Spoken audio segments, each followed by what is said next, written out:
बहुत समय पहले की बात है। गांव से दूर एक सुनसान जगह पर भूत चुड़ैल पति पत्नी रहते थे। उन्होंने अपने कुएं में एक मगरमच्छ पाल रखा था। मगरमच्छ बहुत ही खतरनाक था। जब उस मगरमच्छ को भूख लगती तो वो पागल हो जाता था और वो बुरी तरह चिल्लाने लगता। भूत चुड़ैल अपने मगरमच्छ के लिए खाने के लिए गांव से किसी न किसी आदमी को पकड़ कर लाते और उसे खिला देते। एक दिन की बात है, भूतों का मगरमच्छ भूख की वजह से पागलों की तरह चिल्ला रहा था।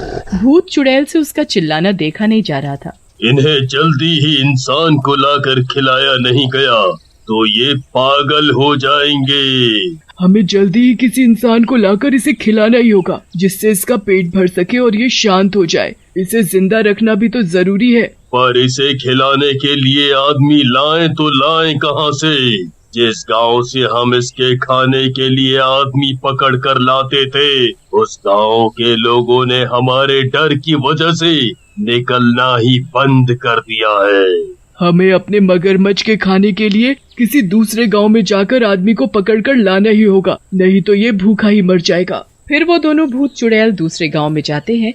तभी उन्हें एक आदमी खेत से आता हुआ दिखाई देता है। वो देखो, मिल गया आदमी। तो देख क्या रहे हो, जल्दी से पकड़ लो उस आदमी को। जैसे ही भूत चुड़ैल उस आदमी को पकड़ने जाते हैं तो वो उन्हें देखकर भागने लगता है। भूत बचाओ, भूत! अरे कोई मुझे बचाओ! दो भूत चुड़ैल! अरे कोई है, बचाओ! भूत जल्दी से उस आदमी को पकड़ लेता है। भाग कर जाता कहाँ है? अगर तू भाग गया तो हमारा भूखा मगरमच्छ क्या खाएगा? वैसे भी इतनी मुश्किल के बाद तू हमें मिला है। क्या मगरमच्छ? क्या तुम मुझे अपने मगरमच्छ को खिलाओगे? देखो, मुझे जाने दो, मुझे मत मारो।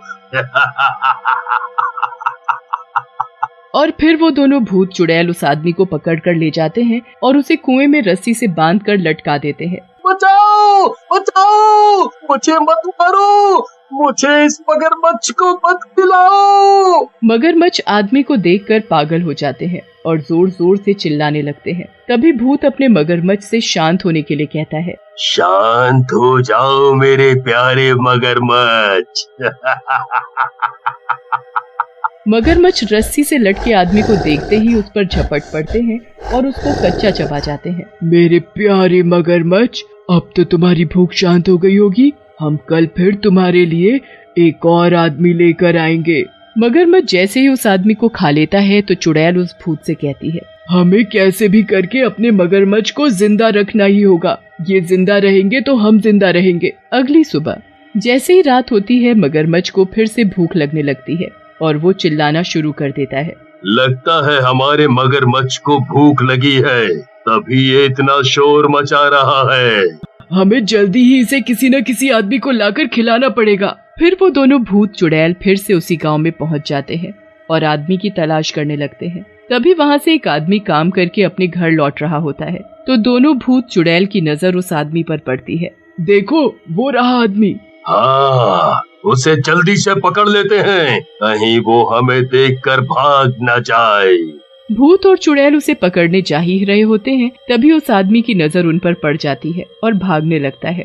बचाओ! अरे कोई बचाओ! दो भूत चुड़ैल मुझे पकड़ने के लिए मेरे पीछे पड़े हैं। अरे कोई और, नहीं तो ये भूत चुड़ैल मुझे पकड़ लेंगे। तभी चुड़ैल जल्दी से जाकर उस आदमी को पकड़ लेती है। पकड़ लिया। भागता कहाँ है? अगर तू भाग गया तो मेरे पालतू भूखे मगरमच्छ क्या खाएंगे? अरे मुझे मत मारो, मुझे जाने दो, जाने दो। नहीं, हम तुझे नहीं छोड़ सकते। तुझे तो हम अपने मगरमच्छों के खाने के लिए लेकर जाएंगे। उन्हें बहुत भूख लगी है, तुझे खाकर ही उनकी भूख शांत होगी। नहीं, नहीं। आदमी चिल्लाता रह जाता है और चुड़ैल भूत उस आदमी को पकड़ कर ले जाते हैं और उसे कुएं में रस्सी से लटका देते हैं। और जैसे ही वो आदमी मगरमच्छों को कुएं में देखता है तो बुरी तरह चिल्लाने लगता है। नहीं नहीं, मुझे मत खाओ। हे भगवान, मैं करूं भी तो क्या करूं? ऊपर भूत चुड़ैल है और कुएं के अंदर ये खूंखार मगरमच्छ, दोनों तरफ ही मौत है। तभी कुएं के अंदर के भूखे खूंखार मगरमच्छ उस आदमी को देखते ही उन पर झपट पड़ते हैं और उसे फाड़ फाड़ कर खा जाते हैं। अब तो उस गांव में आए दिन भूत चुड़ैल किसी न किसी आदमी को उठाकर ले जाते और अपने पालतू भूखे मगरमच्छ। उन भूत चुड़ैल की वजह से गांव के लोगों का जीना मुश्किल हो गया था और कोई भी उनके डर की वजह से अपने घर से बाहर नहीं निकलता था, जिसकी वजह से गांववासी आपस में इकट्ठे होकर बातें करते हैं।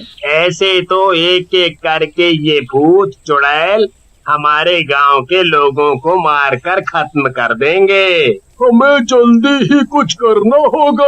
अब तो हमें इस भूत चुड़ैल से बचने का उपाय गांव के पुजारी ही बता सकते हैं। हमें उनके पास जाकर ही इसका कोई हल पूछना होगा, जिससे भूत चुड़ैल से हमारे गांव के लोगों की जान बच सके। तो भाइयों, फिर सभी गांववासी इकट्ठे होकर पुजारी जी के पास जाते हैं और उनसे भूत चुड़ैल से बचने का उपाय पूछते हैं। पुजारी जी, हमारी मदद कीजिए। भूत चुड़ैल की वजह से हम गांव वासियों का अपने घरों से निकलना मुश्किल हो गया है। वो हमारे गांव के लोगों को पकड़कर ले जाते हैं और अपने पालतू मगरमच्छ को खिलाते हैं। पुजारी जी थोड़ी देर अपनी आंखें बंद करके बैठ जाते हैं और फिर कुछ देर के बाद वो अपनी आंखें खोलकर गांव वासियों को बताते हैं। उपाय तो है, पर है बड़ा मुश्किल। भूत चुड़ैल को मारना है तो उसके लिए पहले तुम्हें उनके पालतू मगरमच्छ को मारना होगा, क्योंकि उनकी जान उनके मगरमच्छ के अंदर ही है, इसकी वजह से वो जिंदा हैं। पुजारी जी, पर ये होगा कैसे? उस मगरमच्छ को जाकर मारेगा कौन, जिससे हमारे गांव के लोगों की जान बच सके? पुजारी जी, कोई तो उपाय होगा उनसे बचने का। उपाय तो है, पर है बड़ा मुश्किल। पुजारी जी, बताइए हमें क्या करना होगा?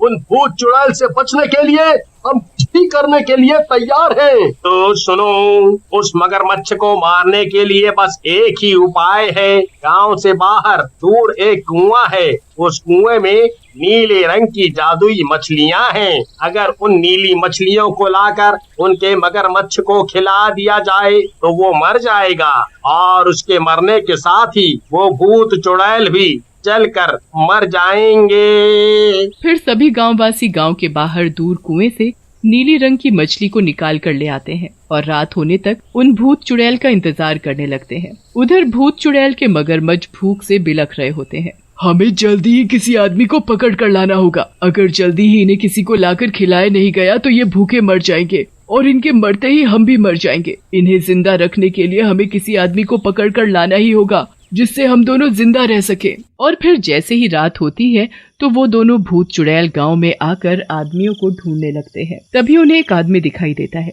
वो देखो आदमी, इसे जल्दी से पकड़कर अपने मगरमच्छ को खिलाते हैं। वो आदमी भी एक छोटी बोतल में नीली मछलियों को छिपाकर उन्हीं भूत चुड़ैल का ही इंतजार कर रहा था। और जैसे ही भूत चुड़ैल उस आदमी को पकड़ लेते हैं तो वो मन में सोचने लगता है, आओ आओ, मैं तुम्हारा ही इंतजार कर रहा था।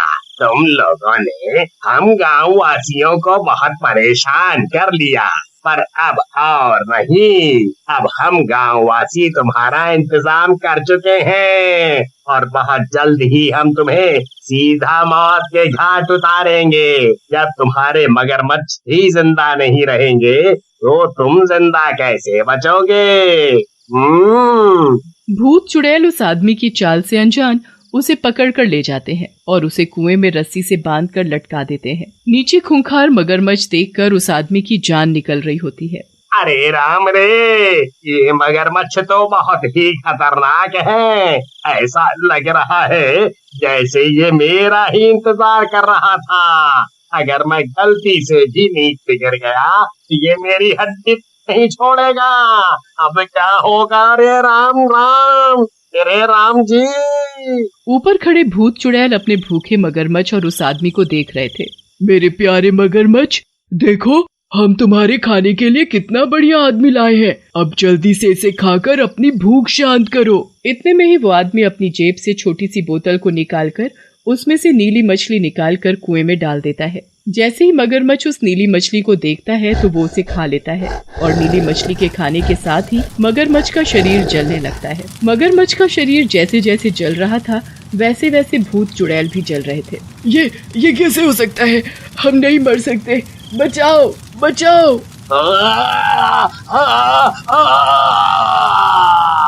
तभी देखते ही देखते मगरमच्छ जलकर मर जाता है और उसके साथ भूत चुड़ैल भी मर जाते हैं। फिर वो आदमी कुएं से निकलकर बाहर आ जाता है। एक समय की बात है, एक शहर में राहुल नाम का लड़का अपने माता पिता के साथ रहता था। राहुल स्कूल में पढ़ता था। वो पढ़ाई में बहुत कमजोर था। राहुल के पढ़ाई में कमजोर होने से उसके माता पिता बहुत परेशान होते हैं। राहुल दिन रात पढ़ाई करके भी सिर्फ पासिंग मार्क्स लेकर आ पाता है। एक दिन राहुल के स्कूल वाले उसकी क्लास के बच्चों को गोवा की ट्रिप पर लेकर जा रहे होते हैं। राहुल ये सुनकर बहुत खुश हो जाता है। माँ, पापा, मेरे स्कूल वाले सब बच्चों को स्कूल ट्रिप पर गोवा लेकर जा रहे हैं। मुझे भी जाना है। नहीं, बिल्कुल भी नहीं। मैं तुम्हें कहीं नहीं जाने दूंगी। पर क्यों माँ? सब बच्चे जा रहे हैं। तुमने अपने इस बार की परीक्षा के नंबर देखे हैं? माँ, मैं पूरे दिन पढ़ाई करता तो हूँ। नहीं, तुम्हें कहीं नहीं जाना। तुम घर बैठकर पढ़ाई करो। ऐसे ही तुम्हें सबक मिलेगा जब क्लास के सारे बच्चे घूमने जाएंगे और तुम घर पर रहोगे। नहीं माँ, ऐसा मत करो। मैं आगे से पूरी मेहनत करूँगा और इस बार की परीक्षा में अच्छे मार्क्स लाकर दिखाऊंगा। वादा रहा? हाँ माँ, मैं इस बार पक्का अच्छे नंबर लाऊंगा। वादा रहा। राहुल की माँ राहुल को गोवा की ट्रिप पर जाने की अनुमति दे देती हैं। ये देख राहुल बहुत खुश हो जाता है। इस बार माँ ने मुझे अनुमति दे दी है। मुझे भी उनका वादा पूरा करना है। मैं ट्रिप से आकर बहुत लगन और मेहनत से पढ़ाई करूँगा। राहुल भी गोवा जाने की तैयारी में लग जाता है। गोवा देखकर वो बहुत खुश होता है क्योंकि वो स्कूल की तरफ से पहली बार बाहर घूमने गया था। ट्रिप पर राहुल के स्कूल वाले उसकी क्लास के सारे बच्चों को बीच पर लेकर गए। बीच को देख सारे बच्चे बहुत खुश हो गए। अरे वाह, क्या नजारा है। हाँ राहुल, देखो इस समंदर को, ये कितना गहरा और बड़ा है। आओ चलो हम खेलते हैं। राहुल और माधव बीच पर मिट्टी का किला बनाते हैं और साथ ही बीच पर ठंडी ठंडी हवा और लहरों का आनंद लेते हैं। तभी माधव और राहुल को उसकी क्लास के बच्चे आवाज लगाते हैं। चलो राहुल, हमें बच्चे बुला रहे हैं। हमें अब उनके साथ जाकर खेलना चाहिए। नहीं, मुझे इस किले को पूरा करना है। तुम्हें जाना है तो तुम चले जाओ। मैं तो इधर इस किले को पूरा करूँगा। ठीक है। माधव अपनी क्लास के पास चला जाता है। राहुल अपना किला बनाने में मगन होता है। तभी एक जोर की लहर आई और राहुल का किला लहर में बह गया। अरे ये क्या हुआ? मैं इतनी देर से इसे बनाने में लगा हुआ था, एकदम से लहर ने आकर मेरी सारी मेहनत पर पानी फेर दिया। तभी राहुल ने देखा लहर में एक चमकती चीज आई है। राहुल उस चमकती चीज के पास गया तो उधर एक बोतल चमक रही थी।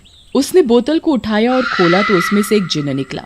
ये देख राहुल बहुत डर गया। तुम कौन हो? मैं जिन हूँ। इस बोतल में कैसे आए तुम? मुझे किसी ने इसमें कैद कर दिया था, तभी से मैं इस बोतल में कैद हूँ। तुम क्या चाहते हो? मुझे तुम मुक्ति दिलवा दो।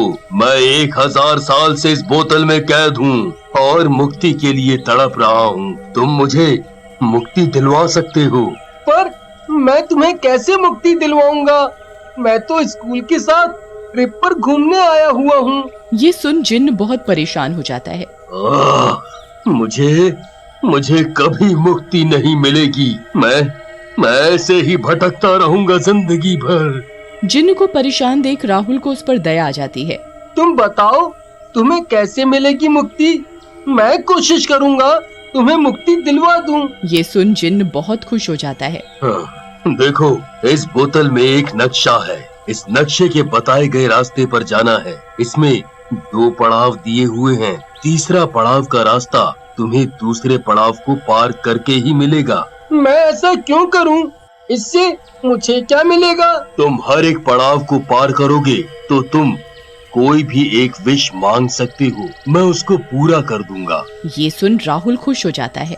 राहुल और जिन्न बताए गए नक्शे के हिसाब से पहले पड़ाव की तरफ बढ़ते हैं। रास्ते में राहुल को बहुत जोर से भूख लगती है, पर दूर दूर तक खाने की कोई व्यवस्था नहीं दिखती। मुझे बहुत जोर की भूख लगी है, पर यहाँ तो खाने के लिए दूर दूर तक ना कोई दुकान है ना कुछ।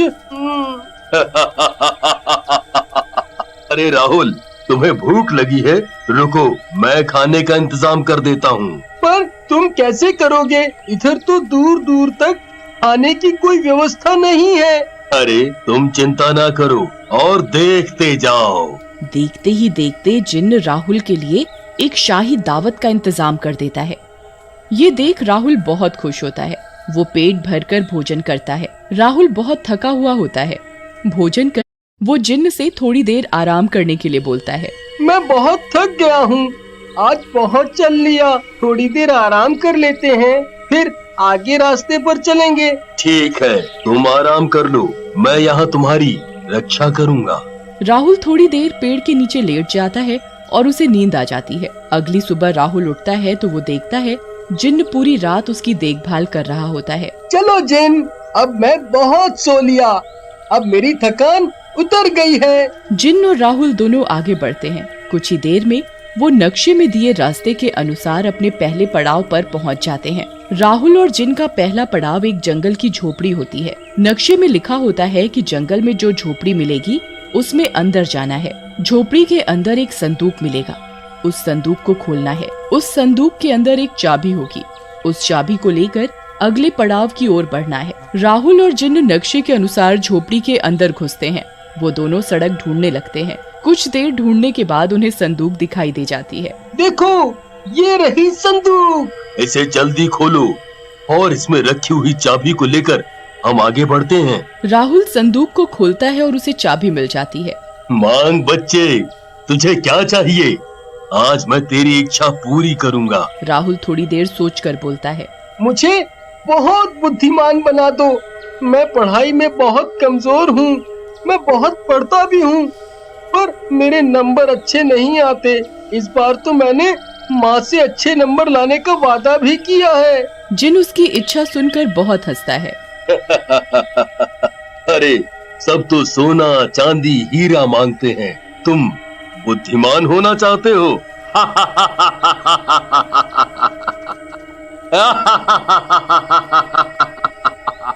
ठीक है बच्चे, तेरी इच्छा मैं अभी पूरी कर देता हूँ। जिन्न राहुल की इच्छा पूरी कर देता है। चाबी लेकर जिन्न और राहुल आगे के पड़ाव के लिए चल पड़ते हैं। आगे के पड़ाव में उन्हें एक पुराने बरगद के पेड़ तक जाना होता है। एक ऐसा बरगद का पेड़ जिस पर झूला टंगा हो। रास्ते में बहुत देर तक चलते चलते राहुल और जिन्न को उनका दूसरा पड़ाव भी नजर आ जाता है। देखो जिन्न, ये वही बरगद का पेड़ है जिसके बारे में नक्शे में बताया गया है। इसमें झूला भी टंगा हुआ है।